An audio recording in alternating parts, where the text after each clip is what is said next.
It is 1 p.m. and you are live on the 1 p.m. Bilingual News on Canal de International, co-presenting with Titi Freeman. I'm Sherifa Sali. Good day, Titi. Good day, Saleh Sherifa. Madame, messieurs, bonjour, bienvenue au 13h. Bon appétit si vous êtes à table.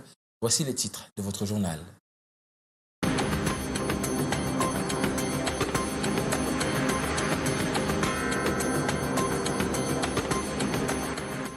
Un présumé violeur aux arrêts dans la ville de Ngaoundéré, le mis en cause a été pris en flagrant délit alors qu'il tentait d'abuser sexuellement d'une fillette de 7 ans. Ce sont les cris de sa victime qui ont alerté le voisinage venu à son secours. Les détails dans ce 13h. A young family's joy turned to unspeakable sorrow when their 4-day-old baby suddenly passed away after receiving hospital-prescribed medication at Douala's Nilong District Hospital, sparking widespread outrage and urgent calls for accountability and transparency. Toujours à Douala, les habitants des quartiers ciblés par l'attaque meurtrière des malfrats, connus sous le nom de microbes, sont toujours habités par la peur. Ils reprennent timidement leurs activités et ont revu leurs heures de fermeture. Le constat dans cette édition. Every minute counts during a heart attack. Knowing the right first aid techniques can mean the difference between life and death. The 1 p.m. gives you tips on the life-saving actions to take in cardiac emergencies. Those were our top stories. Details right ahead.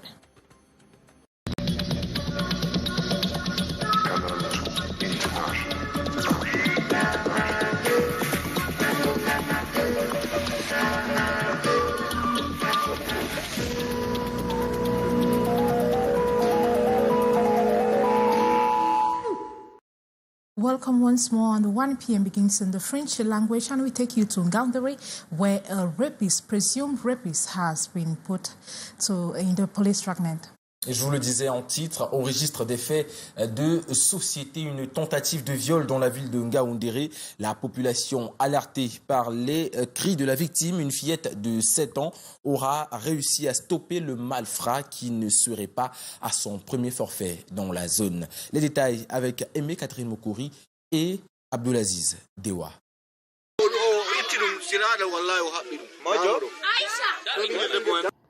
Les faits se sont déroulés ici au quartier Yoko dans le 1er arrondissement de Ngaoundéré. Un homme d'une trentaine d'années est appréhendé par la population alors qu'il essayait d'abuser d'une fillette de 5 ans dans un domicile.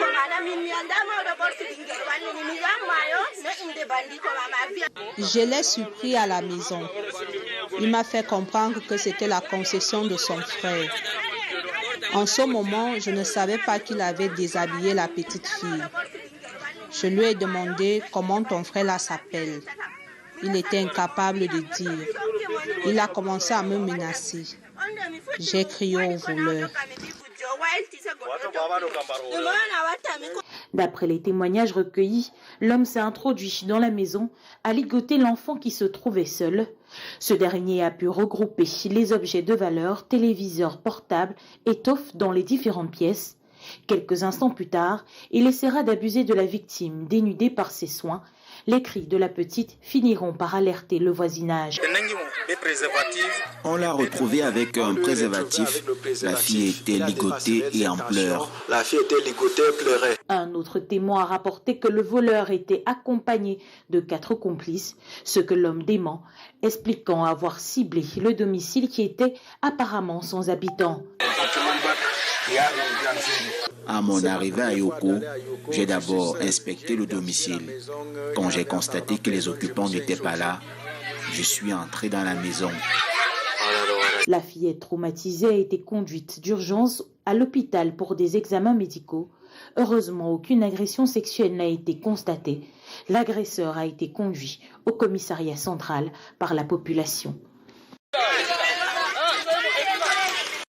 À Yaoundé, dans les filets de la gendarmerie, 4 jeunes gens spécialisés dans la fabrication de faux documents. Ils ont été interpellés en flagrant délit de faux et usage de faux dans la capitale. Parmi la pléthore de documents qui meublent leur domaine de prédilection, les faux récépissés, les cartes nationales d'identité, des diplômes, des timbres et autres actes d'état civil sortis de leur laboratoire. Plus de détails dans ce reportage signé Arnaud Gefac et Serge Alain Zébou.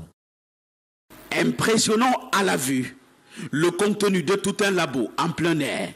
Nous sommes à la première région de gendarmerie, à Yaoundé. Exposés là, de faux récépissés, de cartes nationales d'identité et des imprimés, de faux actes d'état civil, diplômes et attestations de tout ordre. Une riche documentation produite dans un cabinet noir sur 2 sites stratégiques des quartiers administratifs de la capitale. Les Pandores ont eu le flair d'un renseignement digne de foi et ont agi à temps. Nous avons déployé nos équipes sur le terrain.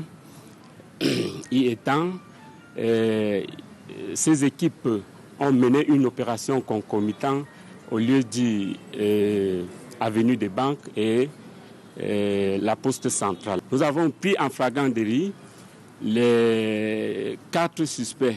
4 jeunes gens tenus par des gendarmes devant ce butin au rôle de proprio. Un labo complet avec machine à timbre, ordinateur de saisie, des cachets de toutes les administrations, y compris des membres du gouvernement. Belle prise pour le service de recherche judiciaire et lutte contre le grand banditisme. Début du processus judiciaire. La passe au procureur de la République. Faisons un tour à présent au quartier Bali, ici même à Douala, pour savoir comment le quartier se porte après le passage des microbes. Si les activités retrouvent progressivement leur cours normal, les habitants, eux, sont toujours apeurés. Le constat dans cet élément réalisé avec la contribution de Marius Kossou. Reprise timide des activités au carrefour mobile Ndjonjo à Bali, 4 jours après le passage des microbes. Les propriétaires de commerce et habitants ici vivent la peur dans le ventre. On a peur qu'à tout moment ils peuvent surgir. Les activités ont repris, mais pas timidement. Toujours inquiets et par mesure de prudence, ils ont revu leurs heures de fermeture. Chacun a la peur dans le ventre. Parce qu'à chaque 18h, chacun est prêt pour rentrer. Les gars essaient un peu d'oublier, mais quand l'heure là approche déjà, ça revient dans la tête de chacun que bon, il y a presque l'heure là que ça a déclenché le jour. Bon, chacun veut déjà rentrer. Pour les rassurer, des patrouilles des forces de maintien de l'ordre se multiplient dans la zone. Ils souhaitent que la pratique dure sur le temps. Pour le moment, ils sont là de temps en temps, ils défilent, ils sont en train de nous mettre un peu... Ils sont en train de nous sécuriser pour le moment. Dès le lendemain du jour, ils sont descendus sur le terrain et jusqu'à ce jour, jusqu'à cet instant, ils sont sur le terrain. Ça veut dire que ça marche. On espère que ça va continuer comme ça. Pour l'heure, la vie retrouve progressivement son cours normal à Bali et ses environs, victimes des attaques des microbes. On reste à Douala pour évoquer cette affaire de bébé décédé dans des conditions troubles à l'hôpital du district de Nilon. Effectively, a family in Douala is mourning their 4-day-old baby who had died shortly after receiving medication prescribed by the hospital doctors packing outreach and calls for an investigation. First report from the hospital management of Nilon district in Douala talks of cardiac arrest. As we tell us in the following report, Nzimorin. In a heart-wrenching instance at the Telgal Nilong maternity ward in Douala, a mother sits in shock after witnessing the death of her newborn baby. The baby, just 4 days old, reportedly became stiff and died moments after a nurse administered a medication prescribed by a doctor at the hospital. We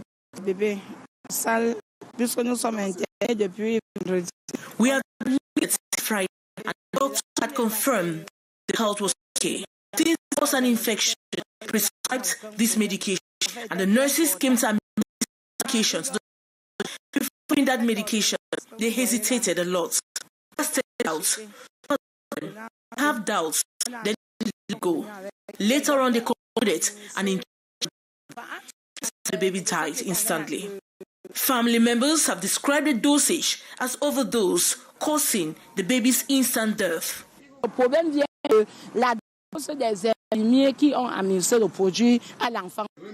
Tension escalated at the hospital as family members confronted the medical staff, expressing their grief and anger.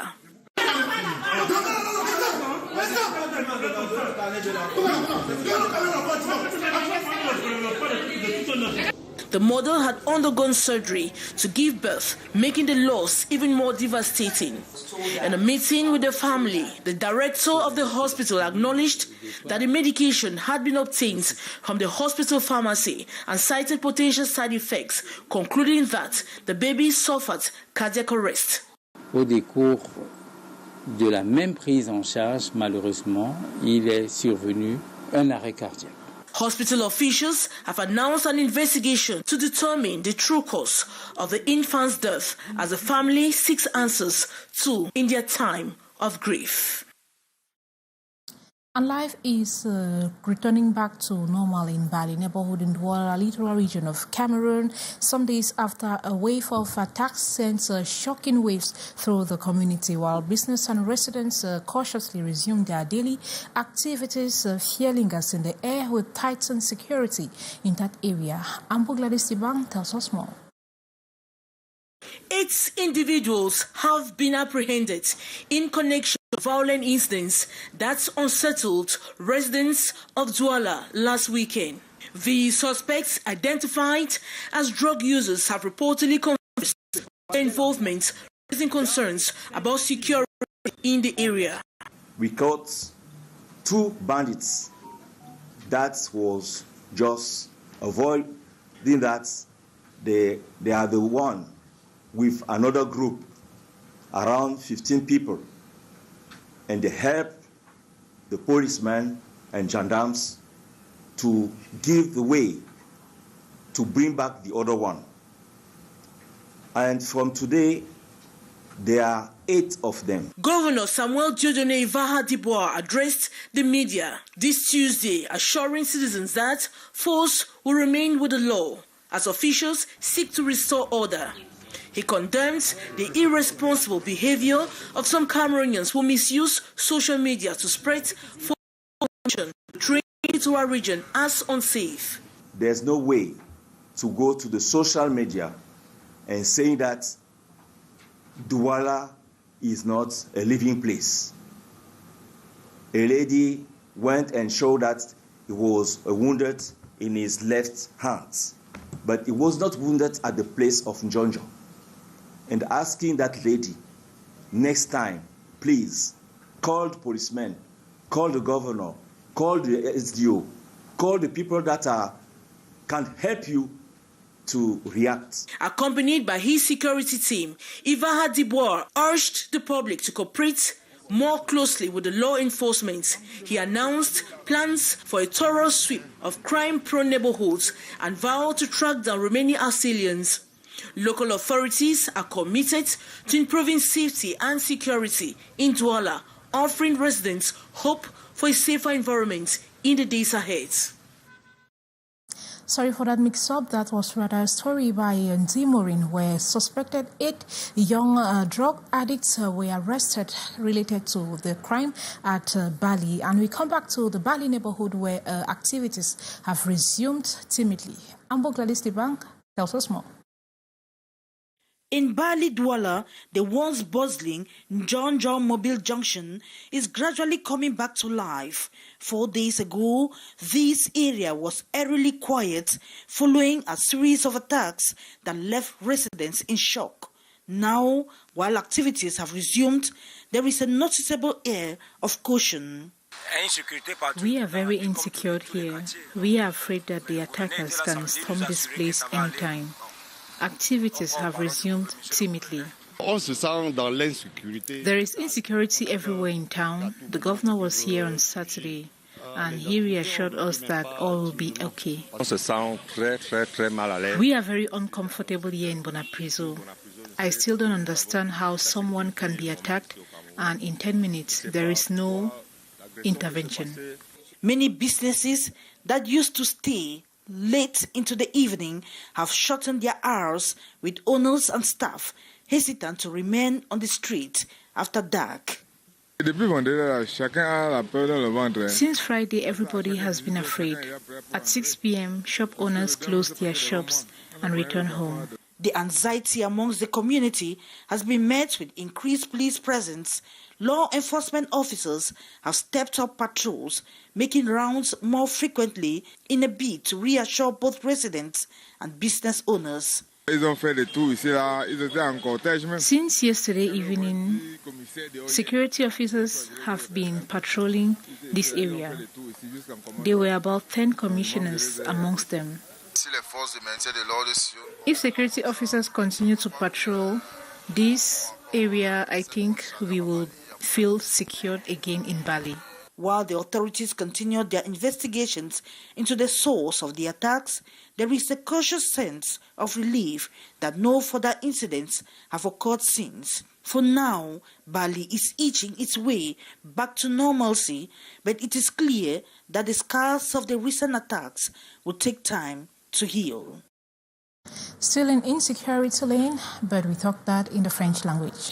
Of course, Saleh Sherifa, dans le cadre de la lutte contre l'insécurité dans la ville de Douala, le sous-préfet de l'arrondissement de Douala, deuxième, a effectué une descente au quartier Bois d'un Singe où vivent environ 6000 habitants apeurés par l'insécurité en ce moment. Les détails dans cet élément de Corinne Joviata-Sonquin et Pierre Marico. Assurer la sécurité des populations, c'est ce qui a fait l'objet d'une descente du sous-préfet de l'arrondissement de Douala 2e au quartier Bois de Singe, depuis secoué par l'insécurité. Les populations saluent l'initiative. Je crois que le sous-préfet est en train de faire un très grand travail au niveau de la sécurité. Parce qu'on en a plus assez depuis que lui-même il est arrivé. Les riverains veulent que le quartier Bois de Singe soit un exemple. Nous, parents, qui vivons dans le quartier, qui avons fait la fondation de ce quartier, qui voulons que les choses soient claires pour que notre quartier soit exemplaire. L'exemple de ce quartier ne doit venir que de nous.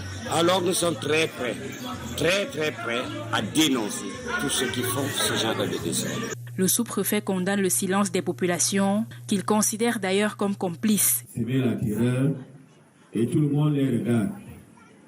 Personne ne dénonce. Personne ne les connaît. Ça veut dire ce que ça veut dire. Ça veut dire que vous êtes complice de tout ce qui se passe ici. Et si ça vous arrange, dites-vous que ça ne nous arrange pas nous autres. Ils sont passés hier devant plusieurs habitants de ce quartier. Leur chef de gang était connu. Personne n'a osé nous le montrer. On l'a trouvé en train de causer avec les gens. L'autorité administrative prend des mesures fermes. Ils vont faire du Bois des Singes un no man's land. Ça ne va pas se passer comme ça. Le prétendu carrefour, 1000 problèmes. Les débits de boissons qui sont là-bas, apprêtez-vous déjà. Et je vais vous fermer. Vous risquez de passer les fêtes fermées. Je crois que c'est suffisant en vos histoires. Mis en garde, ces hors-la-loi n'ont qu'à abandonner le chemin de la criminalité parce que, dit-on, qui s'y frotte, s'y pique. Parlons d'autre chose à présent. Le programme d'appui à la réforme de l'éducation PAREC poursuit son plan d'amélioration du système éducatif camerounais. Le plan de mise en œuvre des activités pour l'année 2024 a été évalué le 24 septembre dernier à Yaoundé. Recrutement de nouveaux enseignants, formation au nouveau curriculum et subvention des écoles inscrits au tableau des réalisations. Joël Diamtroa et Constant Kamga pour les détails. Réuni en sa 8e session, le comité de pilotage du programme d'appui à la réforme de l'éducation PAREC a procédé à l'évaluation de la mise en œuvre des activités à mi-parcours de 2024 sous l'égide de son président Laurent-Serge Tondingwa, ministre de l'Éducation de base, ce 24 septembre à Yaoundé. Selon lui, les voyants sont au vert. 4426 écoles ont été enrôlées dans le programme FBP, ce qui représente 88,5% des 5000 écoles que cible le projet. Contenu dans le document bilan du PAREC, 3000 nouveaux enseignants ont été recrutés et déployés. 90% des élèves du niveau 1 disposent des 3 manuels essentiels. L'autre point de cette session a été l'appui de 210 millions de francs CFA accordés aux écoles sinistrées dans l'extrême nord du pays.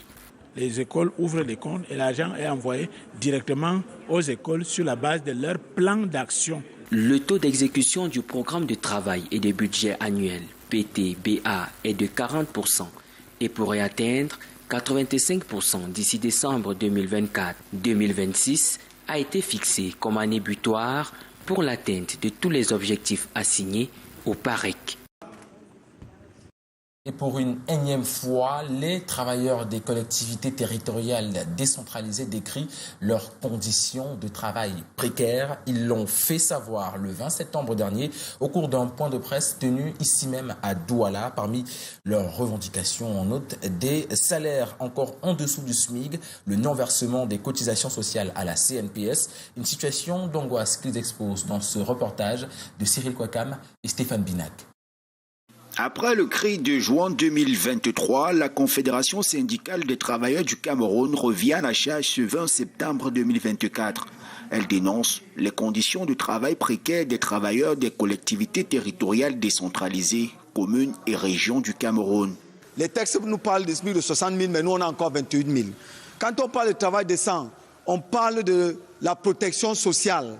Est-ce que dans les collectivités territoriales décentralisées aujourd'hui, nous avons la sécurité sociale? Elle n'est pas, parce que nos cotisations ne sont pas reversées à la CNPS. Quand on parle de travail décent, on parle du dialogue social.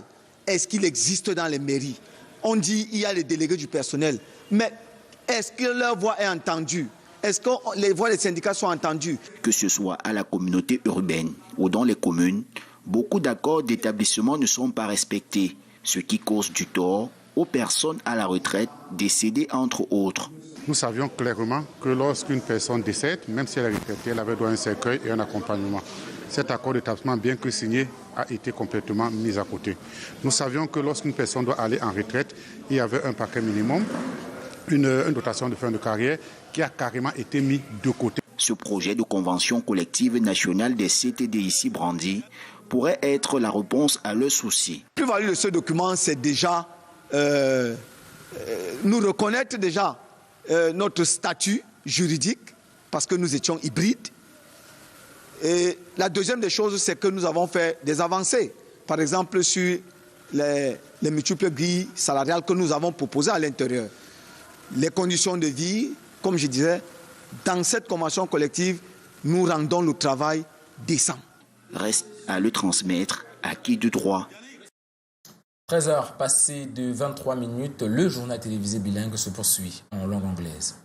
And in a heart attack emergency, immediate action can make a great difference, yet many are unaware of first aid techniques that could save lives. Gladys Ambodibang had a chat with some Douala city dwellers on their knowledge on intervention in moments of cardiac arrest. A report.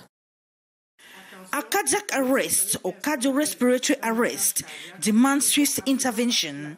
Despite the urgency, many people lack knowledge of essential first aid steps. The immediate response I can offer is to ensure the patient suffering from cardiac arrest is taken to the hospital swiftly. My first course of action will be to call an ambulance, ensuring the patient is transported to the hospital safely. It's important to position the victim properly to aid their breathing. In Douala, Cameroon, the concept of first aid is not widely understood, leaving many unprepared in crisis situations. Recognizing the signs of a heart attack and knowing how to respond can significantly impact outcomes.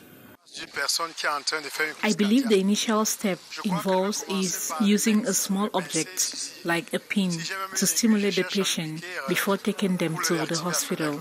That's the method I recall for initial intervention. When faced with a suspected cardiac arrest, according to others, the first two actions to take include checking the victim's heartbeat and immediately beginning rhythmic chest compressions. These steps are crucial in maintaining blood circulation until emergency services can provide further assistance. The priority is to remove the person's clothing and administer mouth-to-mouth resuscitation to help them breathe. Health experts warn that factors such as high blood pressure, diabetes, a sedentary lifestyle, and poor dietary choices can contribute to the narrowing of blood vessels, increasing the risk of heart attacks. Awareness and education about these risk factors, along with proper first aid training, are vital in empowering communities to respond effectively during emergencies. And in Cameroon, human trafficking has reached an alarming proportion, especially for those who do not have the protection. In the Center of Human Rights and Peace Advocacy meeting exchange yesterday with the press, Zimorin took part and brought back this report.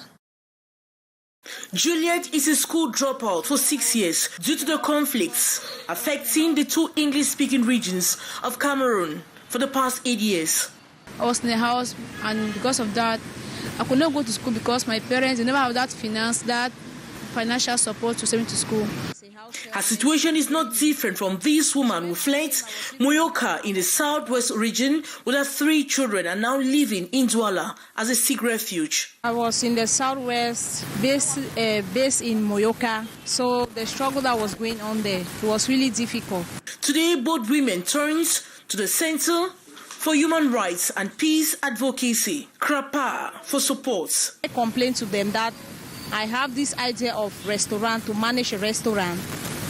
So they supported me with some money. As I came in Douala, I was opportune to be introduced into the CRAPA organization. And with the CRAPA, they have helped me to acquire my education. I'm a commercial student. I registered 10 papers and I have 5. We have also been able to support the people we have identified as victims. Some have done well, some have passed their GCE. During a press cafe workshop, representative from the Center of Human Rights and Peace Advocacy, CRAPA, highlighted the alarming rise of human trafficking in Cameroon, calling for urgent action. From the time the law of 2005 was amended in 2011, became enacted, the situation has continued to grow. They stress that despite existing laws, effective implementation remains a significant obstacle. That the law, to be meaningful, must be victim-centered. The ongoing crisis continues to impact families and individuals, underscoring the urgent need for intervention and support in these vulnerable communities. And at the level of the implementation of this program, we have been able to train journalists, we have trained civil society organizations, we have trained transporters. The next part of the news is in the French language with you, Titi Freeman. Dans l'optique de développer le Cameroun, Aquaba Community a tenu hier un point de presse à Douala sur le SECI, entendez, Salon Afrique-Canada, Immigration et Investissement. Ce salon a pour but de promouvoir l'investissement au Cameroun par les Camerounais de la diaspora. Les détails avec Corinne Joviat-Tassonquin et Marius Kossou. Promouvoir l'investissement au Cameroun par les Camerounais de la diaspora, c'est le but principal du point de presse tenu hier à Douala par Aquaba Community. Le SACI, entendez Salon Afrique-Canada Immigration et Investissement, promeut l'immigration circulaire. Il est possible de partir et de revenir en étant boosté pour pouvoir apporter un changement concret dans la trajectoire du développement du pays. Et c'est de ça qu'il s'agira lorsqu'on parlera de migration circulaire. Avec ce salon, l'immigration n'apparaît plus comme un problème, mais une solution. Et un cadre pour transformer ce problème apparent en une opportunité massive et je dirais même historique pour notre pays.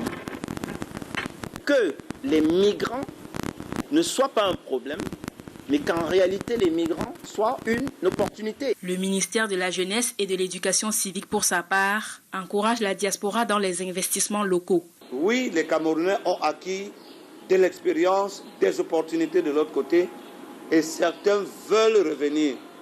Alors là, le programme Paris Jeudi se pose donc comme cette fenêtre qui dit « Venez, tout ce que vous avez à offrir ». Le ministère de la Jeunesse et de l'Éducation civique, avec ce programme, se mettra au devant de la scène. Le SACI se déroulera à Douala les 24 et 25 octobre prochains. C'est sur cette information que nous mettons un terme à cette édition du 13h. Mesdames, Messieurs, merci de nous avoir suivis. Rendez-vous demain, 13h. D'ici à là, portez-vous bien. Belle journée à vous. Agréable journée. Salut, c'est Rifa. Good day, Tete good day to you out there. That was the 1 p.m. bilingual news on Canal International. But don't go away, Canal keep bringing you more interesting programs for us. Bye-bye.